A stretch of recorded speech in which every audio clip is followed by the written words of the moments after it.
ረዲን ሁሴን አብዲ ጀማል በዳይሬክቲንግ እና በኤዲቲንግ በኩል አብሮኝ ይቆያል። አብራችሁ ይቆዩም። የአርቲስት ሃጫሉ ሁንዴሳ ግድያን ተከትሎ በቃሊቲ በእስር ላይ የሚገኙ የኦሮሞ ፖለቲካ እስረኞች ደህንነት እንደሚያሰጋቸው ቤተሰቦቻቸውና ጠበቆቻቸው ተናገሩ። በተመሳሳይ ገላን የሚገኙ የኦሮሞ ፖለቲካ እስረኞች አደጋ ውስጥ መሆናቸው ተገልጿል። ዝርዝራለን። የአርቲስት ሃጫሉ ሁንዴሳ ግድያን ተከትሎ በግፍ የታሰሩና በእስር ቤት የሚገኙ የኦሮሞ ፖለቲካ አመራሮች ደህንነት በከፍተኛ ደረጃ እንዳሰጋቸው የፖለቲካ እስረኞች ቤተሰቦችና ጠበቆች ተናገሩ። የአቶ በቀለ ገርባ ባለቤት ወይዘሮ ሀና ረጋሳ በዚህ ዙሪያ ከቢቢሲ ጋር ባደረጉት ቃለ መጠይቅ በቃሊቲ እስር ቤት የሚገኘው ባለቤታቸው በበቀለ ገርባና ጀዋር መሐመድን ጨምሮ በፖለቲካ እስረኞቹ ደህንነት ዙሪያ ከፍተኛ ስጋት እንዳለባቸው ተናግረዋል። ለስጋታቸው መነሻ የሆነው በኢትዮጵያ አቆጣጠር ህዳር 9 2014 በእስር ቤቱ ቅጥር ግቢ ውስጥ የተከሰተው ክስተት መሆኑን ወይዘሮ ሀና አብራርተዋል።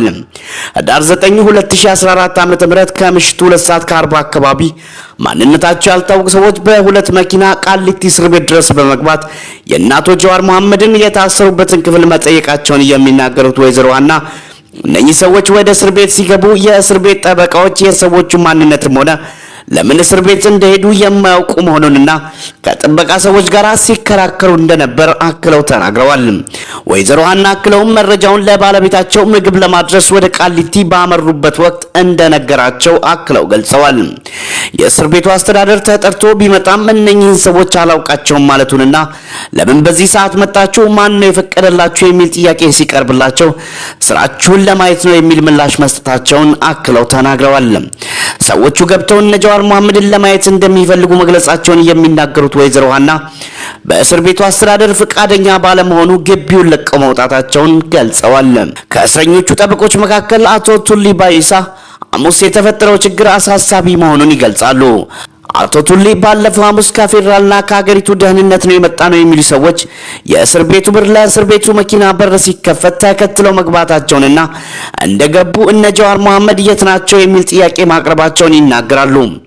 በከፍተኛ ጥበቃ ውስጥ ያለ እስር ቤት ውስጥ እላፊ ሰዓት ገብተው የእናቶ ጀዋር መሐመድን ክፍል የጠየቁ እነኚህ ሰዎች ሳይመረመሩ መቅረታቸው ትክክል አለመሆኑንም አክለው ይገልጻሉ። የፖለቲካ እስረኞቹ እነዚህ ሰዎች ሰዓት እላፊ መጥተው ስማችንን አንስተው መጠየቃቸውና ለምን እንደመጡ አሁንም የተገለጸ ነገር አለመኖሩን በማንሳት ስጋት ውስጥ እንደሚገኙ ነግረውናል ሲሉም ጠበቃው ለቢቢሲ አስረድተዋል። ቢቢሲ የእስር ቤቱን አስተዳደር ስለተፈጠረው ጉዳይ ማብራሪያ እንዲሰጥ ያደረገው ሙከራ አለመሳካቱን አክሎ ዘግቧል። አገሪቱ በጦርነት ውስጥ ባለችበትና ጥምር የኦሮሞ ነጻነት ሰራዊትና የትግራይ መከላከያ ሰራዊት ወደ ፊንፊኔ እያመራ ባሉበት በዚህ ጊዜ በገላን እስር ቤት የሚገኙ የኦሮሞ ነጻነት ግንባር አመራሮችን ጨምሮ ተመሳሳይ አደጋ ውስጥ መሆናቸውን አቶ ቱሊ አክለው ገልጸዋል። የኦሮሞ የፖለቲካ እስረኞች ትኩረት መሰጠት እንዳለበት የኦሮሞ ሊቃን ገለጹ። በተለያዩ የሙያ ዘርፍ ላይ የተሰማሩና በኢትዮጵያ የፖለቲካ ጉዳዮች ላይ ንቁ ተሳትፎ ያላቸው የኦሮሞ ሊቃን ለኦሮሞ ፖለቲካ እስረኞች በቂ ትኩረት መሰጠት እንዳለበት ተናግረዋል። አክለውም የፖለቲካ እስረኞቹ በአስቸኳይ እንዲፈቱ ጠይቀዋል። ለአብነትም የህግ ባለሙያ የሆነው ዶክተር አወላሎ ኢትዮጵያ ወደ ግጭትና ብጥብጥ ውስጥ ጠልቃ በገባች ቁጥር የኦሮሞ ፖለቲካ እስረኞች ደህንነትን በተመለከተ ያለው ስጋት እየጨመረ ነው ብሏል። ሀገሪቱ አጠቃላይ ውጅንብር ውስጥ ከመሆኗም በላይ አገዛዙ የኦሮሞ ፖለቲካ እስረኞችን ደህንነት ዋስትና ይሰጣል ተብሎ አይታመንም ሲል ዶክተር አወላሎ አስተያየቱን ሰጥቷል። በመሆኑም ዓለም አቀፍ ማህበረሰቡ በአስቸኳይ እንዲፈቱ መጠየቅ አለበት ብሏል። እንዲሁም የአዲስ ስታንዳርድ መጽሔት መስራች የሆነችው ጸዳለ ለማ የኦሮሞ ፖለቲካ እስረኞች ደህንነትን በተመለከተ የሚወጡት መረጃዎች አሳሳቢ ናቸው ብላለች። በተጨማሪም ከፖለቲካ ጋር ንክክ የሌላቸው በዘፈቀደ ለእስር የተዳረጉት የኦሮሞና የትግራይ ንጹሃን ደህንነት ጉዳይም አሳሳቢ መሆኑን ገልጻለች። ይሁን እንጂ በኢትዮጵያ ያሉት ገለልተኛ የሚባሉት ሚዲያዎች በዚህ ወቅት መንግስት እያደረሰባቸው ካለው ፈናና ጫና የተነሳ በእስረኞቹ ደህንነት ዙሪያ እየደረሳቸው ያለውን መረጃ መዘገብ የሚችሉበት እድል አነስተኛ እንደሆነም ተናግራለች። በመሆኑም ዓለም አቀፍ ማህበረሰቡ በተለይም የተባበሩት መንግስታት ለጉዳዩ ትኩረት መስጠት እንዳለበት ገልጻለች። የአብይ አህመድ ወደ ጦር ሜዳ ማምራት በአፍሪካ ህብረትና በአሜሪካ እየተደረጉ ያሉ ጣልቃ የመግባት ሙከራዎችን አለመሳካት አመላካች ነው ተባለ። አብይ በጦርነቱ ለመሳተፍ መወሰኑ ጦርነቱ በምን ደረጃ እንደሚገኝ እያሳየ ነው ተብሏል። ተጨማሪ አለን።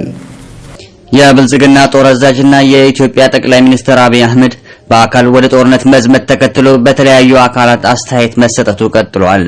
ከአንድ ዓመት በፊት የመከላከያ ኃይል ሰሜን ዕዝ መምታቱን ተከትሎ የህግ የበላይነት ማስከበር በሚል የተሰማራው መከላከያ የኤርትራና የአማራ ኃይሎችን አዳምሮ በወሰደው እርምጃ ከጦርነቱ በላይ አስደንጋጭ ግፍን በትግራይ ክልል ከመፈጸሙ ባሻገር ጦርነቱ ወደ አማራና ትግራይ ክልል በመስፋፋቱ ኢትዮጵያ በከፍተኛ ደረጃ አድቋል።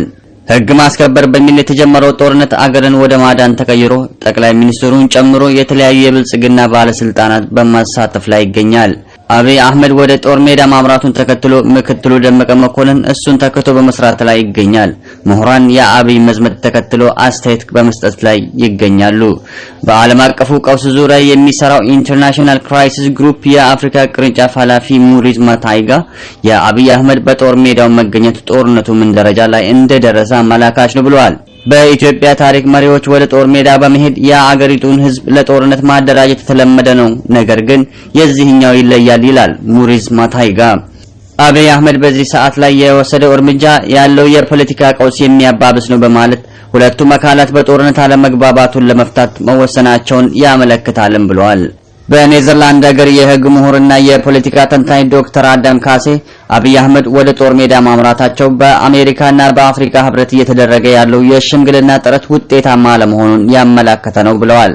የፖለቲካ ሳይንቲስትና የግጭት አፈታት ምሁር እንዲሁም የፓን አፍሪካን ፎረም ፕሬዚደንት ዶክተር ዴቪድ ማስታንጋ የኢትዮጵያ መንግስት በሽምግልና የማያምን በመሆኑ በሰላማዊ መንገድ በአፍሪካ ህብረት የተደረገው ጣልቃ ገብነት ውጤታማ መሆን አልቻለም በማለት ጽፏል። ይህ በዚህ እንዳለ አብይ አህመድ ወደ ጦር ሜዳ ማምራቱን ተከትሎ ጠቅላይ ሚኒስትርነቱን ጨምሮ በአስተዳደሩ ወሳኝ የሚባሉ የውጭ ጉዳይ ሚኒስትር፣ ፕሬዝዳንትና የአገሪቱ ደህንነት የጠቀለለው የአማራው የፖለቲካ ካምፕ መፈንቅለ መንግስት ሊፈጽም ይችላል የሚል ስጋትን ፈጥሯል። ለፊንፊኔ በቅርብ ርቀት ላይ የምትገኘው ደብረ ብርሃን ከተማ ከፍተኛ ውጥረት መንገሱ ተዘገበ። የከተማዋ የፖሊስ አዛዥ ኮማንደር ታዬ ሀብተ ጊዮርጊስ መታሰራቸውን የብልጽግና የውስጥ ምንጮች ጠቁመዋል። የኦሮሞ ነጻነት ሰራዊትና የትግራይ ኃይሎች ፊንፊኔን ለመቆጣጠር የሚያደርጉት የጋራ ጉዞ ተከትሎ በከተማ ውስጥ ከፍተኛ ውጥረት መስፈኑ ታውቋል። የደብረ ብርሃን ኮማንድ ፖስት ባወጣው መግለጫ በከተማዋ ያለመታወቂያ መንቀሳቀስ የማይቻል መሆኑን አውጇል። የኦሮሞ ነጻነት ሰራዊትና የትግራይ ኃይሎች እየተደረገ ባለው ጦርነት የብልጽግናን ጦር በመምታት ወደ ከተማዋ መቃረቡ ተከትሎ በከተማዋ የመንግስት መዋቅር ፈርሶ ሰዎች ከደብረ ብርሃን ወደ ፊንፊኔ በመሸሽ ላይ እንደሚገኙ ስንዘግብ መቆየታችን ይታወሳል። ከተማዋ በአሁኑ ሰዓት ከፍተኛ ውጥረት ውስጥ የምትገኝ ሲሆን የከተማዋ ፖሊስ አዛዥ አቶ ታዬ ሀብተ ጊዮርጊስ መታሰራቸውም ተነግሯል። ኢቢሲና ፋናን ጨምሮ የፖሊስ ኃላፊው መታሰራቸውን እየዘገቡ ሲሆን የፖሊስ አዛዡ የታሰረው ተፈላጊ ሰዎችን ከእስር ለቀሃል በሚል መሆኑ ተዘግቧል። የደብረ ብርሃን ከተማ ከፊንፊኔ 130 ኪሎ ሜትር ርቀት ላይ የምትገኝ ሲሆን በአጭር ጊዜ ውስጥ በጥምር ጦሩ ቁጥጥር ስር እንደምትወድቅ በመነገር ላይ ይገኛል። በአሁኑ ጊዜ በከተማዋ የንግድ እንቅስቃሴ ቆሞ ከተማዋ ወደ ረብሽ ውስጥ መግባቷ እየተነገረ ይገኛል። የትግራይ ኮማንድ ፖስት ሰራዊታቸው እየተደረገ ባለው ጦርነት በብልጽግና ኃይሎች ላይ ወደሚወስደው የመጨረሻው ምዕራፍ ጥቃት ላይ መድረሱን አስታወቀ። በብልጽግና ኃይሎች መካከል እየተፈጠረ ያለው መከፋፈል እየሰፋ በመምጣቱ ብዙ የመከላከያ አዛዦች እየታሰሩ ይገኛሉ ሲሉ ምንጮች ገልጸዋል።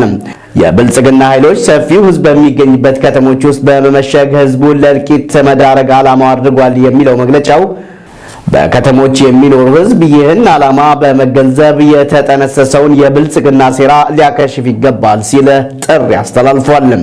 በመሆኑም ህዝቡ ይህንን አውቆ ሴራውን በመቃወም ህይወቱና ህዝቡን ንብረቱን እንዲታደግ የትግራይ ሰራዊት ኮማንድ ፖስት ጠይቋል።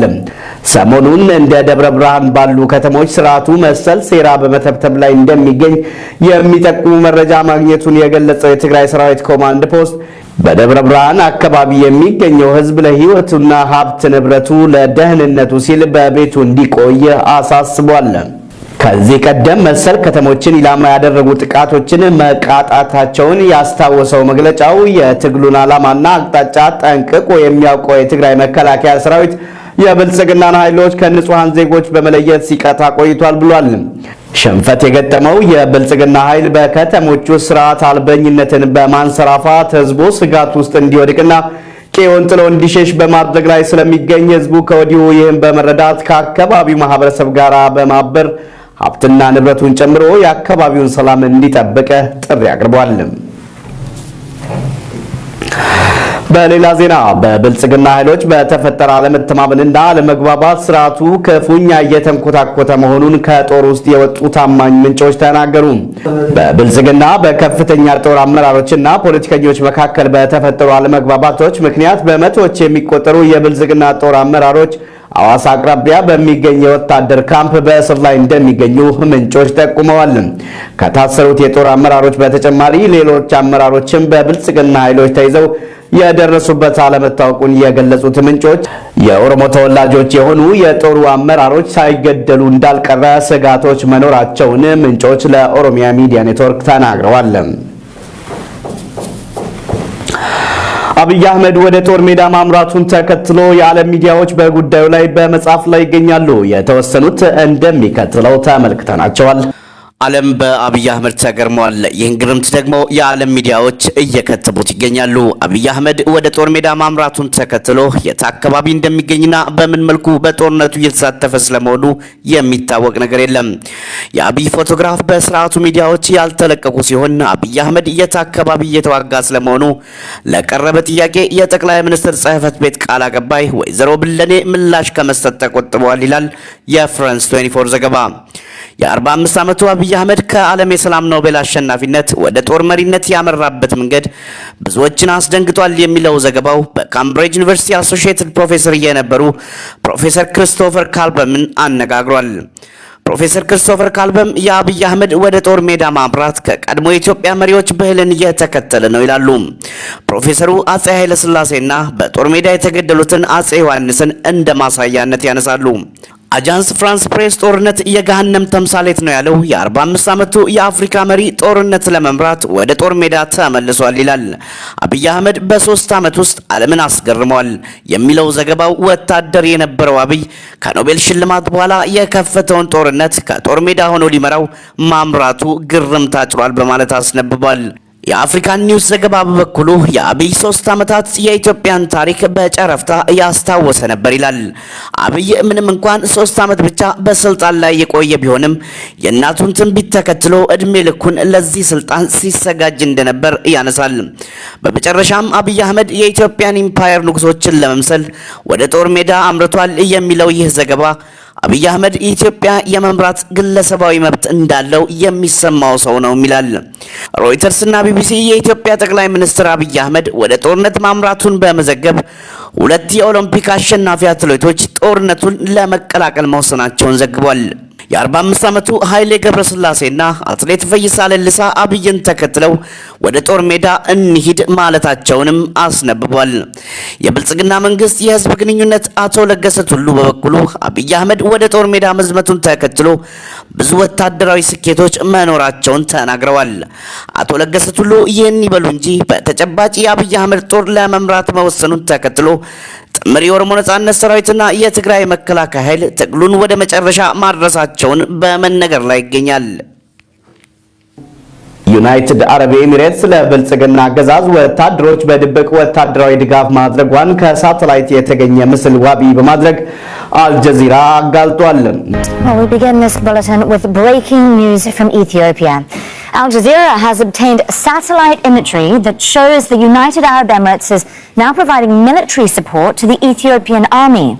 The investigation has revealed the UAE hired 2 private companies from Europe to run military flights to Ethiopia.